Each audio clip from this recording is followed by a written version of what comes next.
everybody. Happy Wednesday. Jim and Sean here with you. Oh, Sean, my friend, your team, Manchester United. The Glazers going to sell them or posturing for more money to get from um, the Saudi concern or any other groups that might be interested? Yeah, I think they're going to probably, a lot of this stuff's coming out, and it just seems like, you see this stuff as the full sale. I think, once again, if you're selling something, you don't just come out and say, we don't want it anymore. It's worthless to us. Because then the person trying to buy it is going to say, oh, okay, blah, blah, blah. I just, I think they're still trying to say, listen, we're, if you don't give us what we want, we're going to stay and we'll get, investment from Carlisle and all this stuff. Well, right. Yeah, but, this guy's already bid, £6 billion. At some point, like, you can't just keep, it's going to be worth $10 billion at some point. You don't know. The global economy could fall apart anytime at this. It's on the verge of disaster every time you turn around. So yeah, maybe in 10 years it is, but then for 10 years you got to deal with all this stuff. Or you could just sell it now for $6 billion, $7.5 billion. Take your billion each and go do whatever you want. Go buy a thing. Go buy Liverpool. Go do what you want with it. So, right. No, again, it's not like the Glazer family's poor. So from that standpoint, a couple of good games getting ready to kick off here at the top of the hour. Why don't you go through Byron in that Manchester City? Yeah, look, I mean,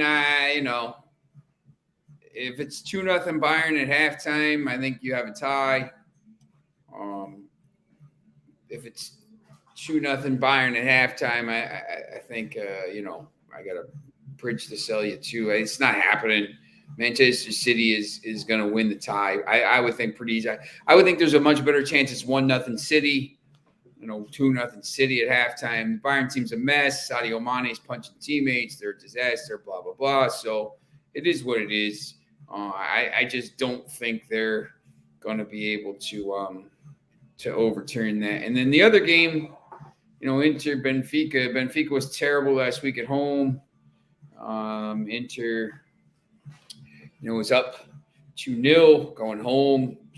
AC Milan is already through. So, Inter wins. It's a semifinal, a San Siro semifinal, which would be pretty interesting. So, but I can't. I don't really love both games. Either game, to be honest. I think Inter Benfica could be interesting if Benfica scores early. They have the talent to do it. I would say if you asked me, if you told me one of the teams that is down is going to overturn it, it's 100% Benfica. It won't be Bayern Munich. There's no chance Bayern Munich beats City by 4 goals today. So there's just no way. So it is what it is, right? That's right. They're gonna move through and go on. Now you've been very strong about Manchester City, probably being, if not a favorite, the co-favorite to take the whole thing. Yeah, they're the favorite now. I mean, it's a clear favorite now. They're like minus 125, minus 135. They're going to go through. They're going to be about minus 180. And, the only team that could stop them is Real Madrid at this point. Real Madrid stopped them last year. And they needed 2 goals in injury time to do it. So it can be done. Real Madrid is very good. But, I don't think I'm going out on a limb by saying that the Real Madrid-Manchester City 2-legged semifinal is the final. Whoever comes out of that is going to be a heavy, heavy favorite in the final. I don't care if it's Inter or AC Milan. Inter and AC Milan might need to win the tournament to get back into the Champions League next year. They're not. One of those two teams probably doesn't make the top four in Italy. So, and the champion Napoli got smoked yesterday. So, however, there's a lot of positives about the Serie A, but if Manchester City or Real Madrid win 6-0 in a final, and Napoli gets beat early, and then that team gets picked apart in the offseason, because that's what's going to happen now. They didn't win a Champions League. They just they're going to win their first title in 40 years, 30 years, but they're not going to stay together. So that team will get picked apart, and they'll be. That's the problem with the league. I mean, anytime they get any good, they get picked apart. So, Inter and AC Milan, one of those two teams gets to a final. If they happen to win it, you would have to say it would be the biggest upset maybe in final history. There's just no way. Yeah, I mean, it makes it difficult to.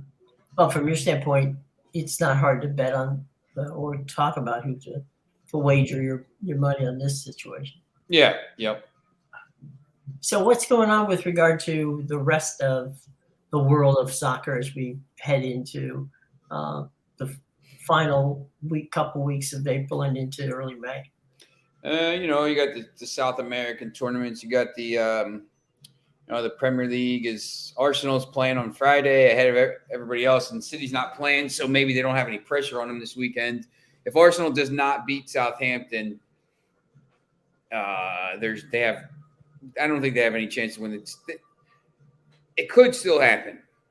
Mm-hmm. If Arsenal wins, if Arsenal draws, or there's no way they're going to lose to Southampton. But if say they draw, they're 5 points up and they're 2 games in hand on City, and then they beat City on Wednesday. Well, then they're 8 points up. Still with 2 matches in hand, but they have that little cushion. If Arsenal wins, because City's playing in the semifinal of the FA Cup, if Arsenal wins this weekend to go 7 points clear, still with 2 games in hand, and then beats Manchester City next Wednesday, they'll win the title. That's the only way. Even I think if Arsenal draws, it could be close. Arsenal might hold on, but if Manchester City wins that, they'll win the title. So I mean, it'll come down to next Wednesday. Arsenal will win Friday. You got the 2 FA Cup semifinals. You got Manchester City, who's about I haven't even seen the odds, but they must be. They're minus 715 against Sheffield United. Sheffield United, 2 of their best players can't play because they're City players. And then you got Brighton and Manchester United playing on Sunday, and that's Brighton's a little bit of a favorite. Rightly so, they're very good. So could be interesting. There's a lot of stuff going on. A lot of the cup competitions are coming down to the final stages here. I believe you have. Friday's a big day for games. All the different leagues have the different games going on. I think I want to say the cups, most of the cups are next Tuesday, Wednesday. I'm looking right now. Portugal Cup is Tuesday. Copa Italia semifinals are Wednesday and Thursday. Portugal Cup semis are Tuesday, Wednesday. Copa Italia, UEFA Champions League women's semifinals next week, Wednesday, Thursday. So Wednesday, Thursday. So you got some stuff going on. You got some cups coming up. The championship will be decided in England. So there's a lot of different action. Yeah, and fun action. Amadeus and I were talking yesterday about the NBA playoffs and how things have gone a little bizarre in that one. Philadelphia's playing well in that in the playoffs, but Golden State not so much. Yeah, that's right. Some Steph checking in from England. Thought you'd grown your hair then and had a bob. Take your hood down. There you go, Steph. If you're watching, my bad. Well, I mean, it's not often we get hair comments, so Yeah. They like to bust my balls a little bit over there.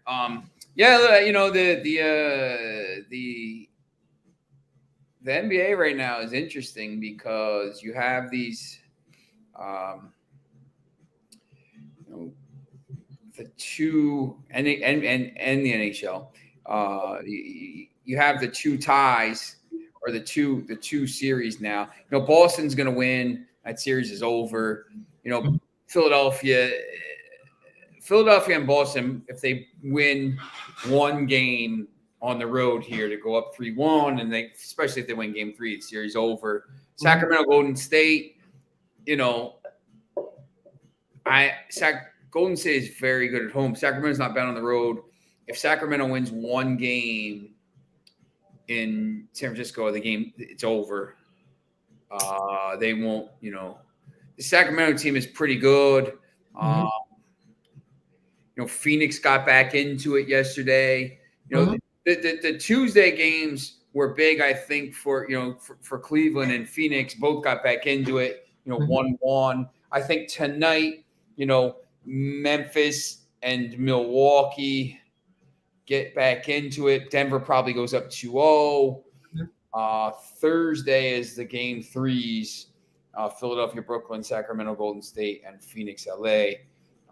And the games are, it's every night. It's doubleheader TNT, and then a game on NBA TV. Friday night is ESPN and ABC.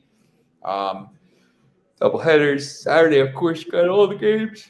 TNT and ESPN. So, yeah, it's interesting. And TNT and ESPN also have the hockey.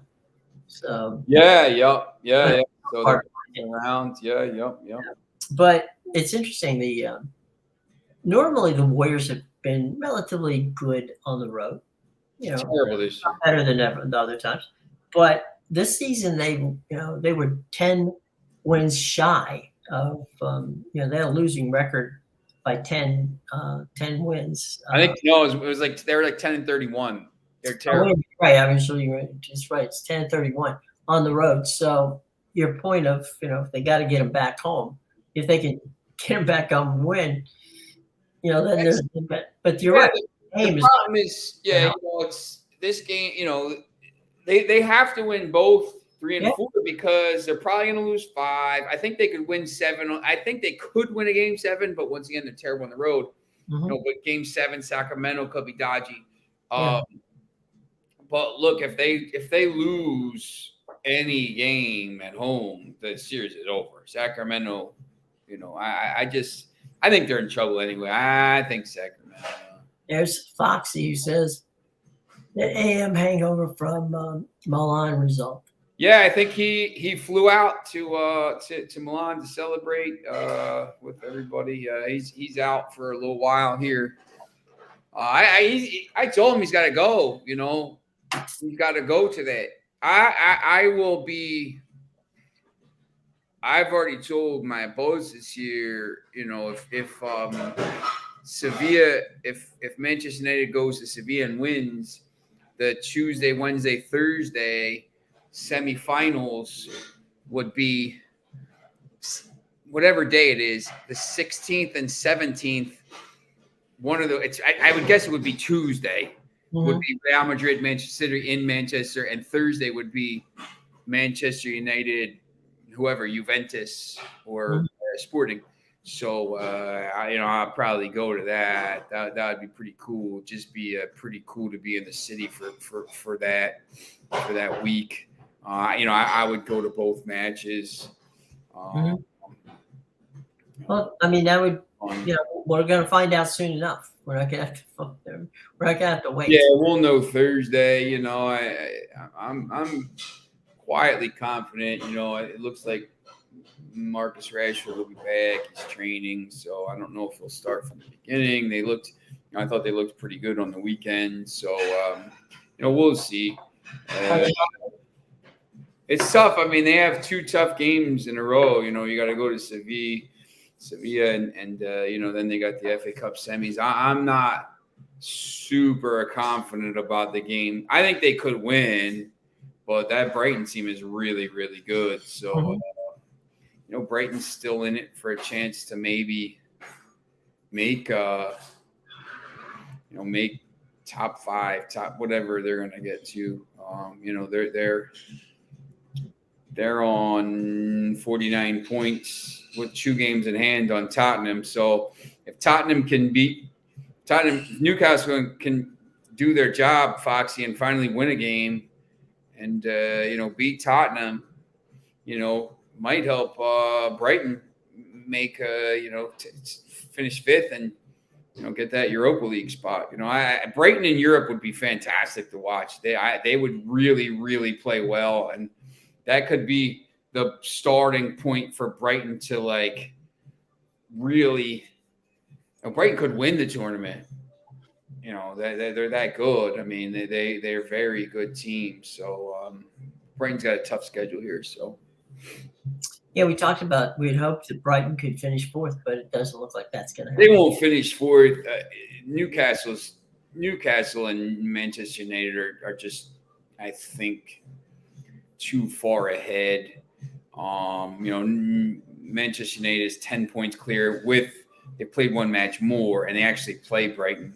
I guess if Brighton beat them, but Newcastle plays Tottenham this weekend. If Newcastle wins that, they're on 59 points. Matches in hand are one thing, but you gotta, it's hard. I mean, Brighton's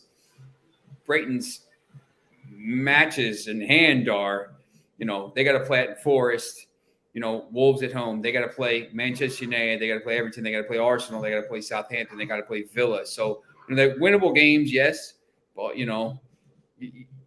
matches in hand are different than.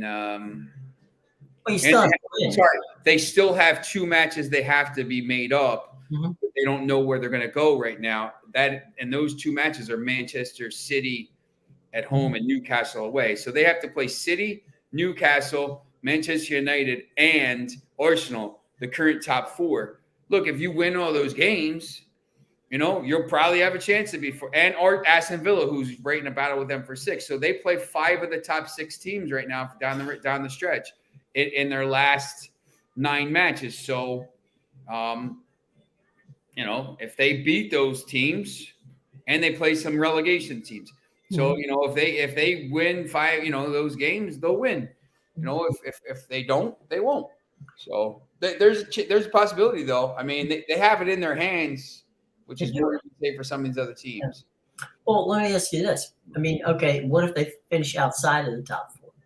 It's still a good result for them, right? If they make it into Europa League, if they finish top 6 and make Europa League, which I think they will, it's going to be close, or top 7. Look, even if you get into the Conference League, look, I mean, you see what West Ham's doing. That game, they have that huge game on Thursday. If West Ham can win the Conference League and get into the Europa League next year, A, you have European trophy, you make some money. B, you're in a bigger competition. When you're in these European competitions, you're able to attract better players. So and make more cash. Yeah, it's just you just plus they'll probably sell Declan Rice because he's not gonna they're not gonna want him to leave for free, so they'll have some money to spend anyway. So yeah, it's very interesting. A lot of stuff. The last, hopefully I get a chance to watch some matches here. They keep giving me every day. They want to give me 50 games, but I got to try to watch some games. Not real interested today, but tomorrow obviously is going to be big. And then, the games during the weeks, are always interesting. The Premier League matches coming up next week, I think will be pretty good to watch. So then, basically, what happens if Bayern loses today? I mean, they'll be out of the tournament. Maybe they win their league. I mean, it's still up. They're having trouble in the league. They're a mess. I don't know. I just think it's not still Bayern Munich. I mean, they'll bring players in and stuff, but they're old, and I think there's they don't make as much money in that league, and they're starting to. When you see these teams start complaining about stuff, teams like Bayern Munich complaining about competitive advantage. Mm-hmm. First of all, you got to roll your eyes. Second of all, they're starting to be a little bit, they're a little bit worried, probably a lot worried about it because, when people are choosing to sign with, Brentford over Bayern Munich or, Southampton over Georgia, it's a problem for those leagues. Yeah, I mean, it's certainly one of those things where you sit and go, okay, let's see what happens now. But yeah, it's been, they've been the class of Bundesliga for a long time, and maybe even losing is not going to hurt. I don't think it would be the worst thing in the world for another team to win that league this year. Right. I don't think another team is going to, but I mean, like Borussia Dortmund plays Friday, and they're 2 points back. So it's only going to be Borussia Dortmund. Union Berlin is already 7 back. So Borussia Dortmund, if they could win, it wouldn't be the worst thing. They're not going to, Mm-hmm. but they bottle. They had a chance to go ahead and pull even, and they didn't. They drew on the weekend when Bayern Munich drew. So, but I mean, you look at that league right now. I mean, the top 6, 3 is Union Berlin, 4 is Leipzig, who's only just got good because they're rich. 5 is Freiburg, 6 is Frankfurt, who's the defending Europa League champion, and 6 is Leverkusen. Who's okay. They're still in the Europa League here, but Mainz, Wolves. These teams aren't any good. They're just okay. They're not there. So, like those teams, Union Berlin. If Union Berlin and Freiburg end up getting into the Champions League, it'll be a great story. But they'll get battered in that league. Mm-hmm. They're not advancing. Mm-hmm. Everybody says, "Oh, they advanced. They all went to look." Different, man. Newcastle's going to be in it. The big boys are coming back. Manchester United, teams like that. So it's not going to be the same. Yes, it's a good news, bad news situation. What about the? There's been a lot of press and positive press for the women's Champions League. Yeah, it's Good information there too. when you watched. It was you had that Barcelona team that didn't lose. They were at 30-0 in their league and then ended up winning. But yeah, people are starting to bet it as well. So. Oh, really? Okay. Yeah, look, I'm not a huge. I don't have time to watch the Champions League games today. Mm-hmm. Like if I did, like I'm for me, this is just me personally. I'm not gonna watch them, but like. Mm-hmm. If it's on and there's nothing else on, I'll watch because I'm a football fan. But like, it's getting better. I know Manchester United are in the FA Cup final, so that's big for them. Well, it's good for the sport. Yeah, it's good for the sport, and I mean, you can't as much as I like, I'm American and stuff, but you can't just always have the U.S. winning the World Cup. I think you need at some point, if the sport is going to grow, you can't just have the same teams winning all the time. That's the problem with that's a little bit of a problem with the teams next week. I mean, it's Barcelona and Chelsea, and who is it's just so much easier just to do it. I know the CONCACAF Champions League is going on as well. It's Barcelona, Chelsea, Wolfsburg, Arsenal. So, it's like, last year it was the French teams, but it's the same kind of teams all the time. I guess you could argue it's kind of like that in the men as well, but, Yeah, I think that, if you look at it, in 1994 when David Stern took the Dream Team over to Barcelona to play in the Olympics. His goal was to make it into an international, make basketball into an international sport, which he did over a period. Yeah.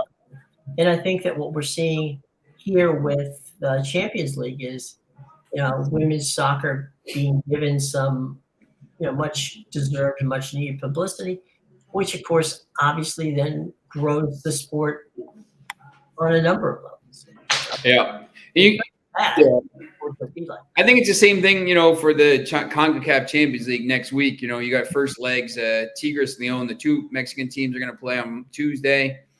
And then the two MLS teams, Philadelphia Union and LAFC, are going to play on the Wednesday. And then the following week, it's going to be Tuesday, Wednesday. They flip-flop. It's, Seattle winning that last year. If LAFC or Union win it this year, all of a sudden now, the MLS becomes bigger, big. Now you're going to start, hey, listen, the Mexican dominance is over. Maybe you see what it's doing for the league now, bringing in these extra teams. So I think, sometimes that does help you. It doesn't hurt. That's for sure. I mean, the more people who watch it, the more people who understand it, better it is for all of the sport. Yep. So there's that too. Let's see. We had checking one more thing here. We got there were comments from Foxy, which is always interesting. He always gives us some interesting info. Do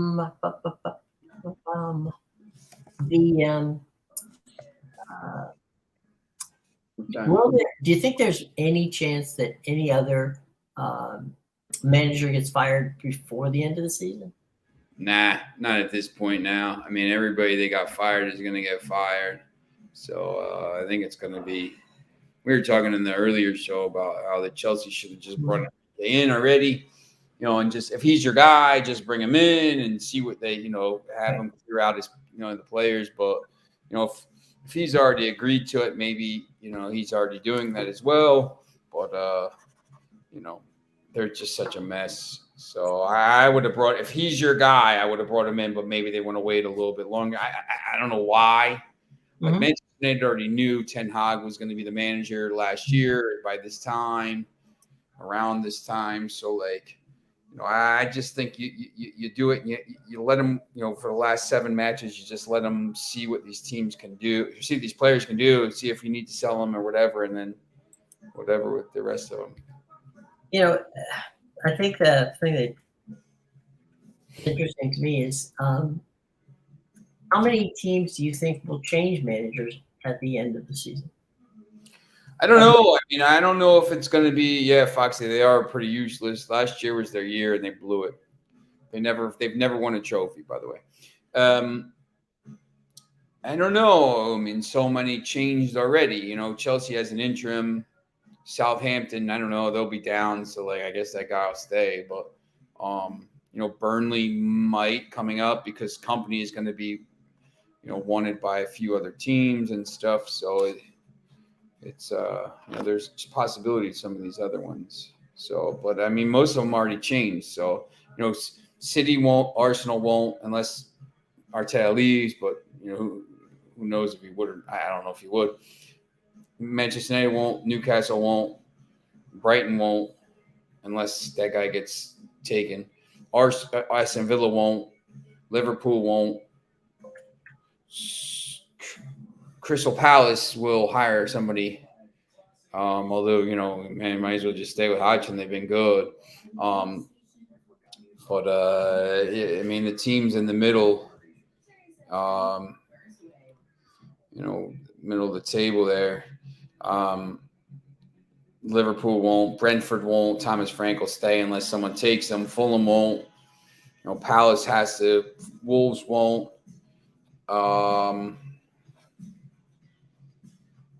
Bournemouth won't. They've been playing well.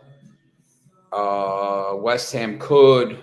Moyes could leave, but once again, if they win a European Cup, Leeds already changed a couple times.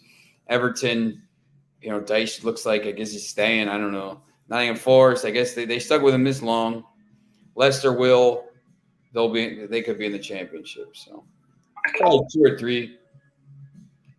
Oh, what's that? What we always like to check in on the relegation.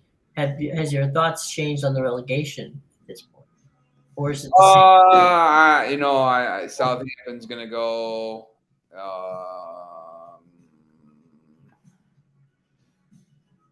Forest is terrible. It's between. I think it's not the. I mean, it's not rocket science really, but like I feel like Leeds is going to have enough, but they're only on 29 points. I think it's going to be between. It's between Leeds, Everton, Nottingham Forest, Leicester, and Southampton. I think Southampton goes definitely. I think Leicester's going to go. They've been really bad, and they're not playing well. Although they have some big games coming up. Forest has looked really bad to me. Probably the bottom 3 now, but Everton could definitely go down. And once again, if Everton and Leicester go, it's an absolute disaster for both those teams. They won't, they'll have those financial implications for 5 years, 10 years, 5-10 years. It'll be a disaster.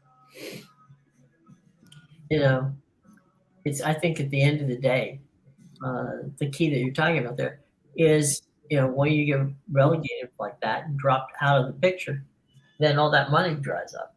Yeah, it dries up, after like a little bit of time there. So all right.